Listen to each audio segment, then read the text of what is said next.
Hey guys, I'm back, and you may recognize this spot from my last video where I said that I'd probably be back to try my truck out at high speed, and I am back to try my truck out at its maximum speed. I installed the optional gear that came with it, and in the process, which took very long, when I tested it, I did have a slight mishap with the tire due to the added torque. Here are the new tires that I installed. These are the Traxxas tires. Unfortunately, they didn't have any belted tires. At least Traxxas didn't, which is what I wanted so that they wouldn't balloon out. I saw that on Amazon for a few dollars more than what I paid. I could get off-brand belted tires, so I think I'm gonna do that next time, but it's too late now. So hopefully these work. I have to not punch the throttle this time. And I also installed the tires backwards at first, but we fixed that. So hopefully it runs great now. I got some tire glue to fix that front tire that was coming off, which shouldn't have happened. I think they messed up at the factory, but I ended up just taking the good tire from the back and just moving it up to the front. You'll also notice that I took the wing off. The wing had been bent up because as I was jumping it over the curb, it would land on the wheelie bar and punch the body up, and now the body's bent. I don't really want to buy a new one for $60. The wing was causing it to flip over when I would do a wheelie because it was so pointed up. Hopefully it still runs well and has good aerodynamics without it. It looks like that left rear wheel, the rear left wheel is wobbling a little. I think it's fine. I do hear this metal clinking sound when I drive it, and I don't remember if that was there before or not. That could be the new gear.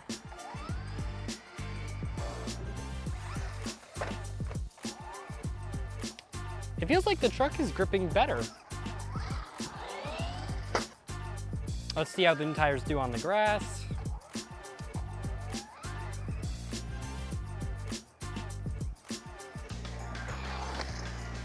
The new Traxxas tires have done great. They definitely seem like a harder compound, and I noticed that they were ballooning less than the front tires, which is great. I'm probably gonna put some tape on this body to help hold it back together, and only more testing will tell if I really need that wing or not. As you can see, I still left the wing off. I don't think it really helps the truck that much, and I don't want it to flip over because that wing is still jacked up. There's a good chance that I overheat the truck today. It's over 80 degrees and super sunny. So with that high speed gear in where the motor has to work extra hard to get the thing going, I'm hoping it's okay. It does have built-in thermal protection. We'll see if that works. And this path isn't used a whole lot, so we shouldn't have any problems with obstacles. This is the straightest and longest public path that I can find. I'm not gonna punch the throttle and shred a tire again. Here we go.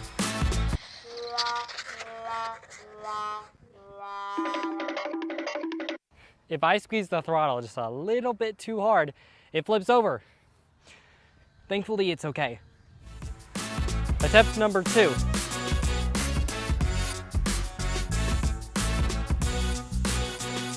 The wing does help the rear tires stay on the ground a little bit better and give it more grip. Let's wait for these bikers. It's a beautiful day. 50% throttle. Oh, it's loud. All right, I'm at 100% throttle. Oh, I flipped it over. Let's run down there. So the truck ended up in the grass over here, but it's still completely fine, except for another crack in the body. Right there. Attempt number 3. I moved a little bit further down because I didn't want to walk all the way back up to the start. There should still be plenty of room, and there's no obstacles. I'm gonna be even lighter on the throttle.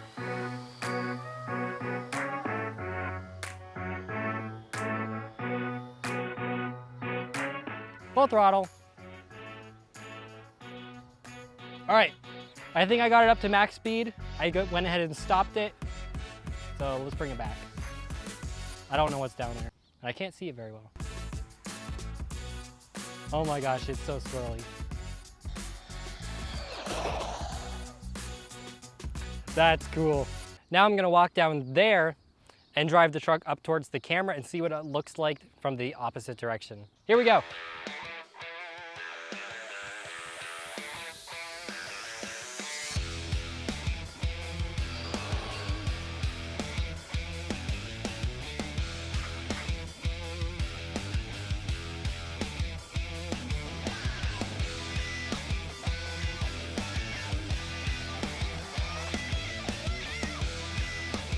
I think it's gonna go past the camera, yeah. So the unfortunate thing about these high-speed runs is I can't see where the truck is going. Thankfully it's fine, it slipped under a fence. Did not break the fence, it just went under it. And the truck is totally fine.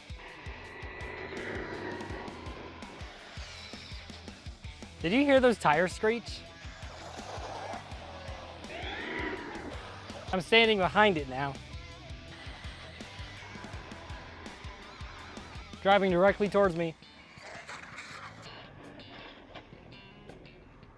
Ouch! So here's the deal. That is a lot of fun, but I don't want to lose or break my truck. And actually, as you can see, the tire here came unglued. I have some tire glue, but I also brought a spare tire with me in the car. So I'm gonna go swap that out, and then I'm gonna try this out on the grass where it's much less likely to break somewhere else. Here's what the guards look like on the top. Absolutely shredded.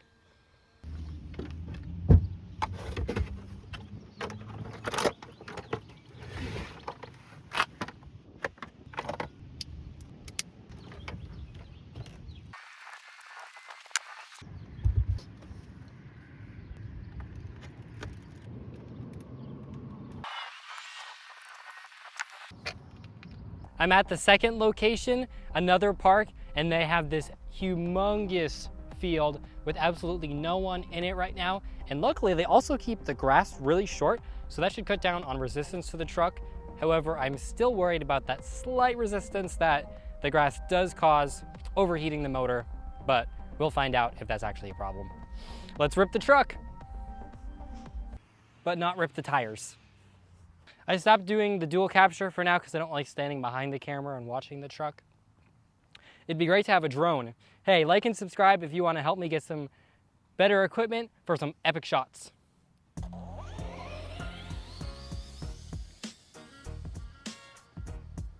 I'm at full throttle.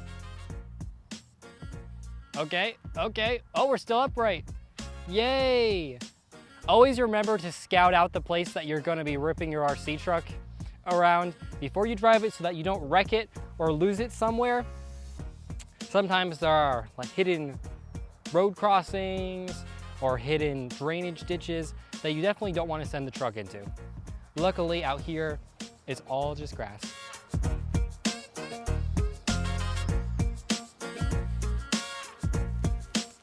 I don't think it's going as fast as it did on the concrete, but it's still going faster than it did before with the stock gearing.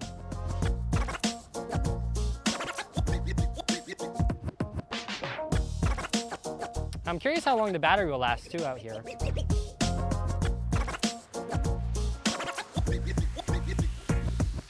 There's a slight hilly area.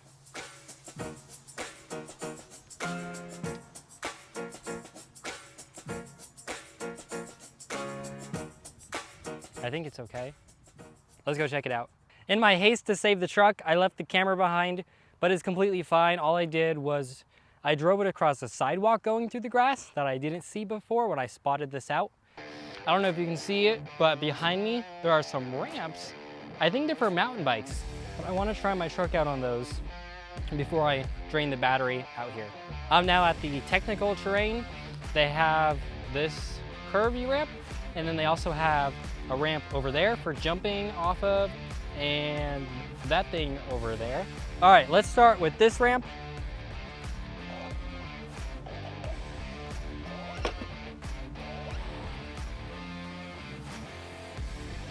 I think I need to turn down the TSM, honestly.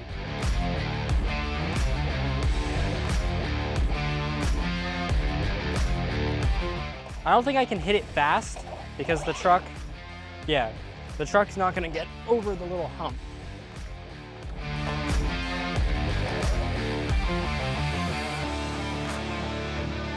There we go. Oops.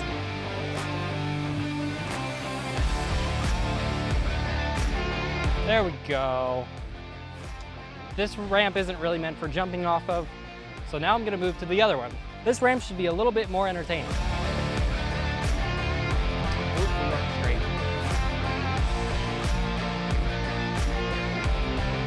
Here we go, I feel it. This is the one. Never mind.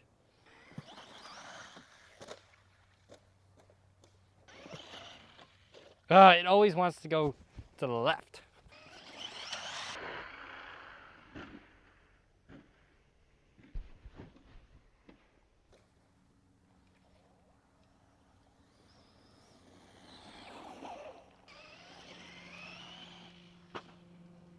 There we go. I'm gonna stand behind the camera so I can see it a little bit better. Bruh.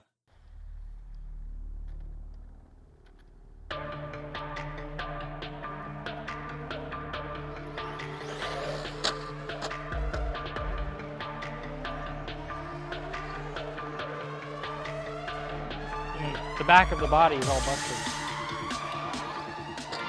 So I need to go slower. That's for sure.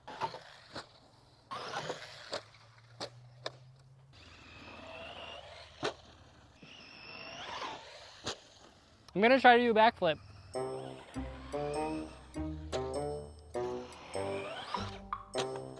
I just landed it upside down.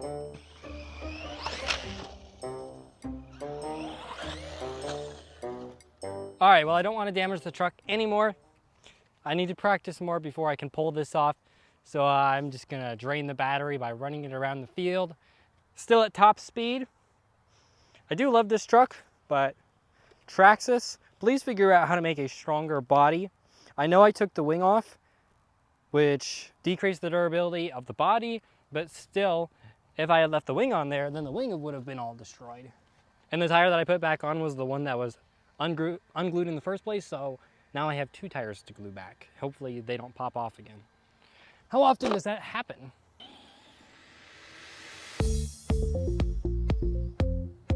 Oh yeah, there's a mountain bike route there.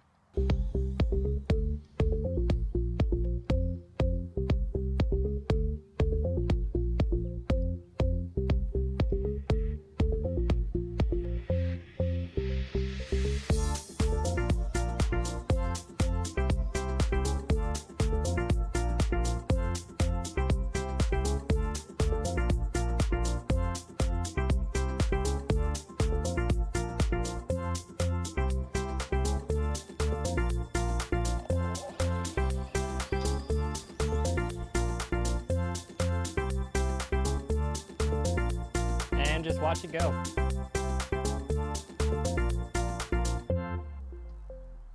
I don't want to flip it over because I don't want to run out there. Full throttle.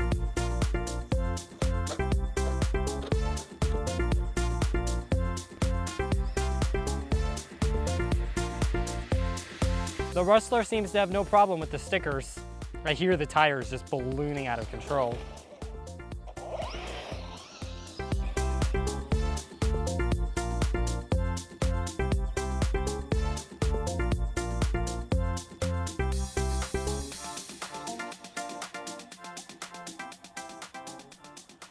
I think it's dead.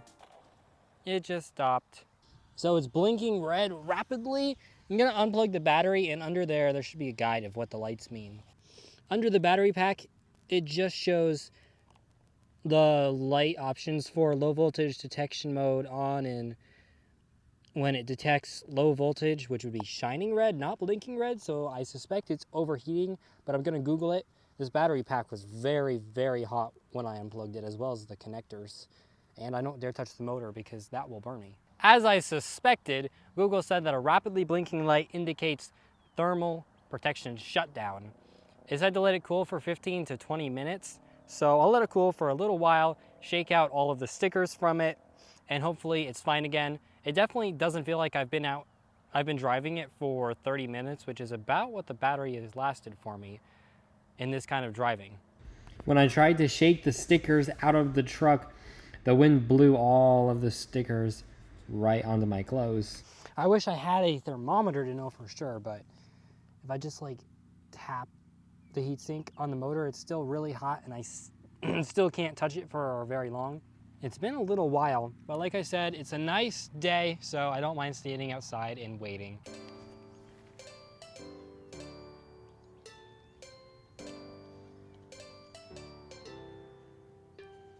Green light.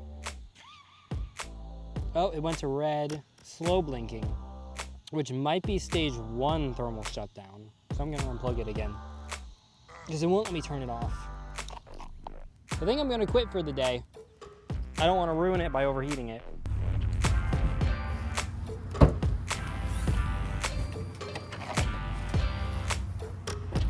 Well, even though the truck overheated, that was still a lot of fun.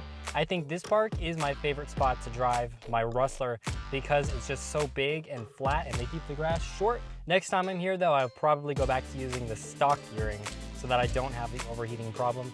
I'll get the tires glued and then I'll be good to drive the Rustler again. Thank you so much for watching this video. If you enjoyed it, please like, comment, and subscribe. And I'll see you in the next video.